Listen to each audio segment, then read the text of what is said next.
ہرقل بادشاہ کے پاس جب حضور کا پیغام دین پہنچا نا تو بادشاہ آدمی تھا، اس نے زمانے دیکھے تھے۔ میری طرح کے سادہ لوگ کئی دفعہ کسی خاص نعرے سے متاثر ہوتے ہیں، جن لوگوں نے دنیا دیکھی ہو وہ ذرا غور و فکر کے بعد رزلٹ اور نتیجہ اخذ کرتے ہیں۔ تو بادشاہ کہنے لگا یار یہ میرے پاس حضور علیہ السلام کا پیغام آیا ہے، یہاں اگر کوئی مکے کا تاجر آیا ہو نا اور سیانا بندہ ہو، چودھری آدمی ہو، بڑا آدمی، اس بندے کو لانا۔ انہوں نے چونکہ تجارت کے لیے ہمیشہ کوئی نہ کوئی شاہ روم کے ہاں رہتا تھا، اس ملک میں لوگ گئے رہتے تھے، وہاں جب تلاش کیا تو پتہ چلا کہ ابو سفیان آئے ہیں، ابھی کلمہ نہیں پڑھتے تھے، وہ یہاں تجارت کے لیے آئے ہوئے۔ ان کو لے گئے بادشاہ کے پاس۔ بادشاہ نے نبی پاک علیہ السلام کے بارے میں تعارف پوچھا تو ابو سفیان کہنے لگے میرے رشتے میں بھتیجے ہیں۔ اب انہوں نے گفتگو شروع کی، وہ ایک بہت بڑا مکالمہ ہے کتب احادیث میں اور کتب سیرت میں، میں صرف عنوان کی بات کرتا ہوں۔ ابو سفیان چونکہ ابھی مخالف تھے، مسلمان نہیں ہوئے تھے اور جنگوں میں آتے تھے، قیادت کرتے تھے، تو کہتے ہیں میں نے ایک اسی نظریے سے وہ زاویہ پیش کیا جس طرح کوئی مخالف پیش کرتا ہے، اسی نظریے سے حضور کے بارے میں بات کی۔ باتیں کرتے کرتے نا بادشاہ نے آخری سوال قائم کیا۔ بادشاہ کہنے لگا یہ بتائیں کہ وہ جس محبوب نے دعوی نبوت کیا ہے کیا کبھی انہوں نے جھوٹ بھی بولا ہے؟ یہ میں کوئی آپ کو جوش خطابت نہیں دکھا رہا، درد دل کا اظہار کر رہا ہوں، خدا را اپنی تو بات ہی نہیں کر رہا، رسول پاک کی کر رہا ہوں۔ جوانوں تھوڑی دیر موبائل چھوڑ کے ذرا غور کرنا کیا کہہ رہا ہوں۔ فرمایا کبھی، وہ یار کبھی زندگی ہے نا تو وقت گزرتا ہے نا، لوگ بڑی بڑی بہانے بازی نہیں کرتے، اپنے ساتھ ہی روز صبح اٹھ کے جھوٹ نہیں بولتے، کبھی جھوٹ بھی بولا ہے۔ محل میں بڑے بڑے سیانے لوگ بیٹھے تھے، تورات زبور انجیل جاننے والے بھی، فقہا بھی، دانشور بھی، اور جنگی سپہ سالار بھی، پورا لشکر بیٹھا تھا۔ کبھی جھوٹ بھی بولا ہے، سناٹا چھا گیا۔ ابو سفیان کہتے ہیں میں چپ کر گیا، ایک لمحے کے لیے میں نے سوچا کہہ نہ دوں معاذ اللہ بولا ہے، پھر میرے اندر سے خیال آیا کہ یہ تو عرب کی وزاداری کے خلاف ہے، اور پھر میں ان کو معاذ اللہ جادوگر کہوں، شاعر کہوں، کاہن کروں تو شاید کوئی سوچے اور حضور نے جھوٹ بولا ہے، یہ تو مانیں گے کوئی نہیں۔ کہتے ہیں میں سوچ رہا تھا، بادشاہ پھر بولا، اس نے کہا سردار کیا سوچ رہے ہو؟ کیا کبھی جھوٹ بھی بولا ہے؟ تو ابو سفیان کہتے ہیں میرے ہاتھ میں چھڑی تھی، میں نے اٹھا کے زمین پہ رکھی اور میں اٹھ کے کھڑا ہوا، میں نے کہا بادشاہ میری مخالفت اپنی جگہ پہ، میں جنگوں میں ان کی مخالف قیادت ہوں، جنگ لڑتا آیا ہوں، وہ رشتے میں میرے بھتیجے ہیں، میں نے انہیں ان کی ماں کی گود میں بھی دیکھا ہے اور میں نے انہیں دادا کے کندھوں پر بھی دیکھا ہے، چچا کے گھر میں بھی دیکھا ہے، میں نے انہیں اپنی آنکھوں سے سیدہ ختیجہ کا دولہا بنے بھی دیکھا ہے، میں نے ان کی گود میں 4 بیٹیاں کھیلتے دیکھی ہیں۔ بادشاہ میرے وہ رشتے میں بھتیجے ہیں، میرے سامنے ان کے مقدس بال سفید ہوئے، ساری مخالفت اپنی جگہ پر ایک بات میں کہہ دوں، محمد عربی کی زبان سے جو نکلتا ہے حق اور سچ ہی نکلتا ہے۔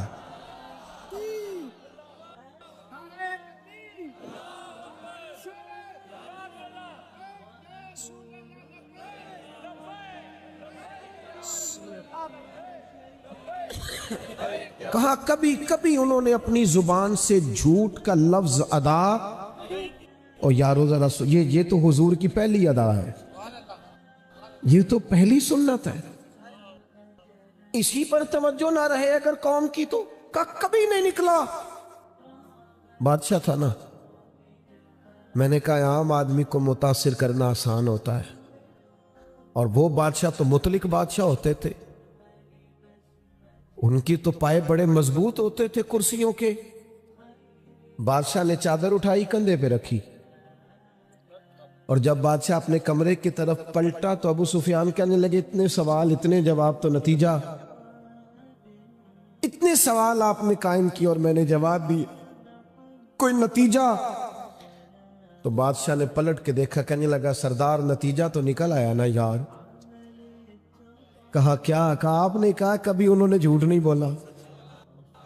آپ نے کہا کبھی جھوٹ نہیں بولا. کہا کیا مطلب؟ کہنے لگے جس بندے نے کبھی بندوں سے جھوٹ نہیں بولا وہ یہ جھوٹ کیوں بولے گا کہ میں اللہ کا رسول بن کے آیا ہوں؟ اگر باقی ساری باتیں سچ ہیں تو یہ بھی مان لو وہ اللہ کے سچے رسول ہیں.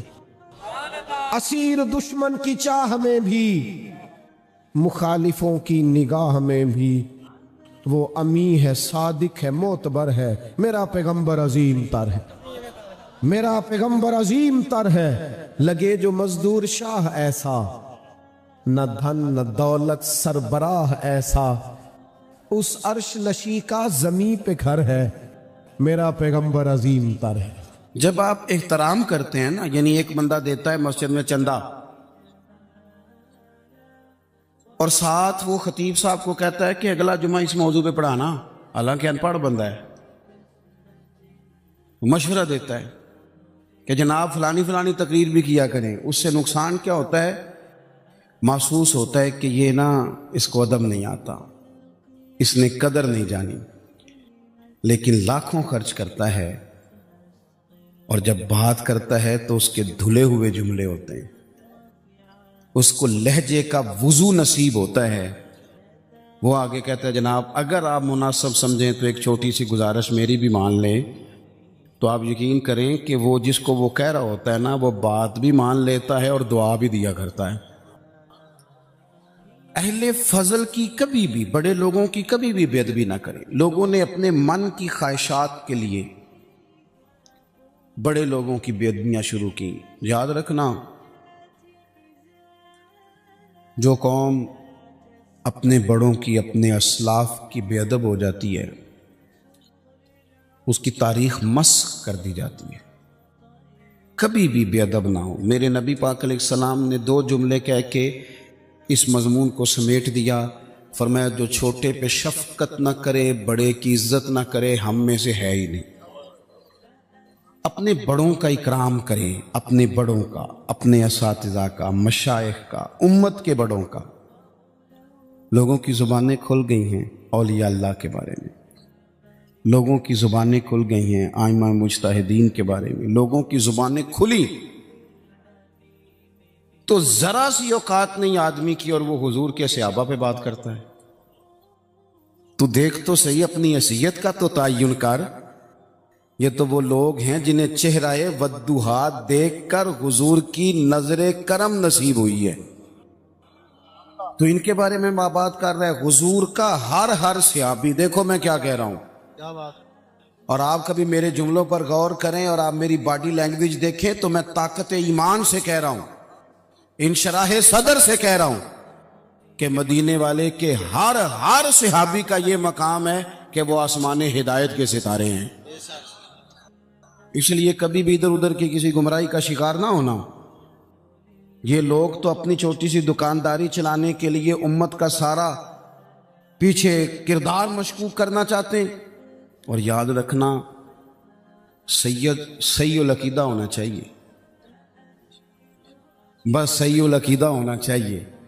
اگر وہ صحیح العقیدہ ہو تو پتہ میرے امام نے کیا کہا ہے, بڑوں کو نہیں, فرمایا تیری نسل پاک میں ہے بچہ بچہ نور کا. ایک ایک بچہ تیری نسل پاک میں ہے بچہ بچہ نور کا, اور تو ہے عین نور, تیرا سب گھرانہ ہی نور کا. نے کہے تو بچے بچے کا احترام کریں گے, چھوٹے چھوٹوں کا ادب کریں گے, کیوں؟ اس لیے کہ حضور کی اولاد پاک ہے.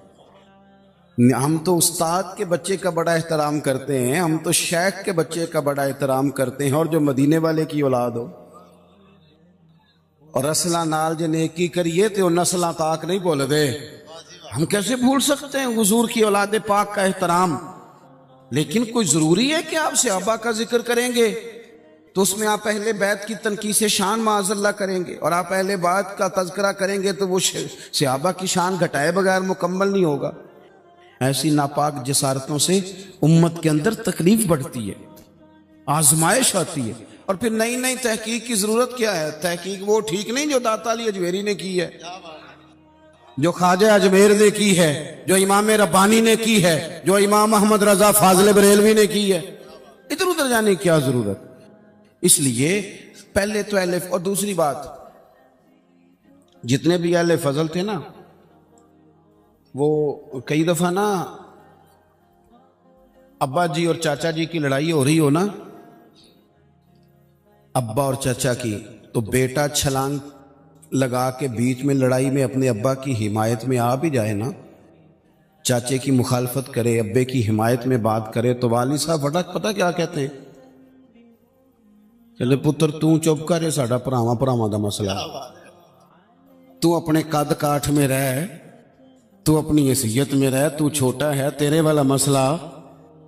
تو آپ بڑوں کی باتوں میں بولتے ہیں، بڑوں کی باتوں میں بولنے والے لوگ سیانے نہیں ہوتے، وہ تو بچپنے کا اظہار کرتے ہیں کبھی بھی۔ اور پھر ہم نے ان سے تربیت لینی تھی کہ ہم نے ان پر بحث کرنی تھی؟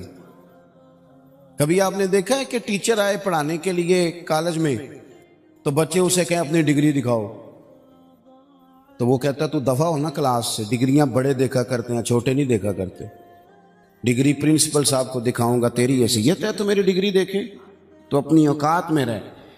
اس لیے پہلے تو، اور پھر قرآن مجید کی جو آیت میں نے تلاوت کی نا، اسی مضمون کو اللہ نے وہاں بیان کیا، فرمایا وَالسَّابِقُونَ السَّابِقُونَ، وہ جو پہلے پہلے حضور کے پاس آ گئے، فرمایا وہ سبقت لینے والے سبقت لے ہی گئے۔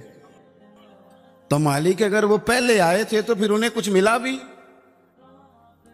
اگر ان لوگوں نے پہل کی تھی، وہ سابقون الاولون تھے، تو ملا کیا؟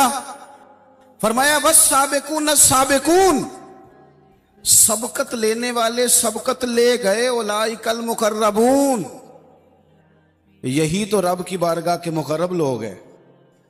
یہ پہلے آئے ہی اس لیے تھے کہ انہیں قربت دی جانی تھی، یہ مقربین ہیں۔ کبھی حضرت علامہ اسماعیل حقی نے لکھا ہے، بڑی سونی بات، بڑی خوبصورت بات، آپ جب کسی کو عزت دے رہے ہوتے ہیں تو اس کا مطلب یہ ہوتا ہے کہ آپ کے پاس عزت ہے۔ کیا بات ہے! اور جب آپ کسی کو عزت نہیں دیتے تو اس کا مطلب یہ ہوتا ہے کہ آپ کے اپنے پاس کوئی نہیں، کیونکہ مجھ سے کسی نے کہا 2-4 ہزار دو تو میرے پاس ہوگا تو میں دوں گا نا، اور اگر میں نہیں، میرے پاس ہے نہیں تو دینا کہاں سے ہے؟ علامہ اسماعیل حقی رحمۃ اللہ نے لکھا ہے کہ نبی پاک علیہ السلام تشریف فرما ہیں، حضور کے صحابہ کی ایک جماعت بارگاہ میں بیٹھی ہے، حضرت صدیق اکبر بھی حضور کے بالکل قریب بیٹھے، وہ آج بھی حضور کے قریب ہی قریب بیٹھے، تو اچانک نہ محفل میں حضرت مولا علی شیر خدا تشریف لے آئے۔ باقی صحابہ بھی اٹھنا چاہ رہے تھے، کوشش ہو رہی تھی، لیکن پتہ ہے سب سے پہلے جگہ کم تھی، کو بندہ ذرا سرکتا یا جگہ بناتا تو جگہ بننا تھی، باقی بھی اٹھنا چاہ رہے تھے، لیکن سب سے پہلے حضرت صدیق اکبر اٹھے، حضرت مولا علی کا بازو پکڑ کے تھام کے حضور کے قریب بٹھایا، خود ذرا تھوڑے سے پیچھے ہو کے بیٹھ گئے۔ اب بولا نہیں کوئی، وہاں لوگ کم باتیں کرتے تھے، وہاں لوگ بولا ہے پائے نظر ہوش میں آ، یہ کوہ نبی ہے، آنکھوں سے بھی چلنا یہاں بے ادبی ہے، لباں تے موراں لگیاں بولن دی جاج بھول گئی، اوتھے زباناں تائیں کھولن دی جاج بھول گئی، تے جا کے مدینے اتھرو میرے سوال بن گئے۔ حضور کی بارگاہ میں وہاں کو بندہ بات کرے، اللہ نے پہنچایا سرکار کے قدموں میں، صد شکر میں پھر آیا سرکار کے قدموں میں، کچھ لمحے سلامی کو ٹھہرا ہوں مواجہ پر، پھر مجھ کو ادب لایا، پھر مجھ کو ادب لایا سرکار کے قدموں میں۔ تو حضرت کسی نے گفتگو نہیں کی، حضرت صدیق اکبر نے بازو تھاما اور لا کر کے نا حضرت مولا علی کو حضور کے قریب بٹھایا اور خود سائیڈ پہ جا کے بیٹھ گئے، کوئی بولا نہیں، بات نہیں کی۔ تب ہم تو باتیں زیادہ کرتے ہیں نا، جا کے سائڈ پہ بیٹھ گئے. اور کسی نے کیا تبصرہ کرنا تھا، نہ کسی کی جرت تھی، نہ کوئی کرنا چاہتا تھا، نہ کر سکتا تھا. تھوڑی دیر خاموشی رہی، پھر میرے کریم بولے اور حضور بول کے فرمانے لگے دیکھا تم نے ابو بکر نے کیا کیا ہے. اور پھر حضور فرمانے لگے عزت والا ہی کسی کی عزت کو پہچان سکتا ہے، فضل والے ہی اہل فضل کو پہچانا کرتے ہیں. میں ذمہ داری سے کہتا ہوں کہ مولا علی کی شان کو اگر سمجھ سکتے ہیں تو ابو بکر صدیق سمجھ سکتے ہیں، اور حضرت صدیق اکبر کا مقام اگر کوئی جان سکتا ہے تو مولا علی ہی جان سکتے ہیں. سادات کرام سروں کا تاج ہوتے ہیں، بعض سادات کی بات بڑی یاد رہ جاتی ہے. میں نے ڈائریکٹ تو نہیں سنا، میں نے اپنے بزرگوں سے سنا. خطیب الاسلام حضرت پیر سید فیض الحسن شاہ صاحب آل و معار شریف والے، حضرت شاہ صاحب نے زیارت کی ہوگی تو ہم نے جی بار بار کی فرما رہے ہیں. تو شاہ صاحب سید تھے، بہت بڑا خاندان تھا. ان کے دادا کو چراغ ہند کہا جاتا تھا. حضرت پیر چندن شاہ بڑے لوگوں میں سے، اکابرین میں سے. سلسلہ نقشبندیہ سے ان کا سلسلہ طریقت تھا، چورا شریف سے. تو بڑی باتیں سمجھا کے، اس موضوع پر بڑی باتیں کر کے ایک بزرگ فرمانے لگے، ایک تقریر میں انہوں نے بات کی تو میں کئی راتیں روتا رہا کہ یار اس طرح بھی ہوتا ہے.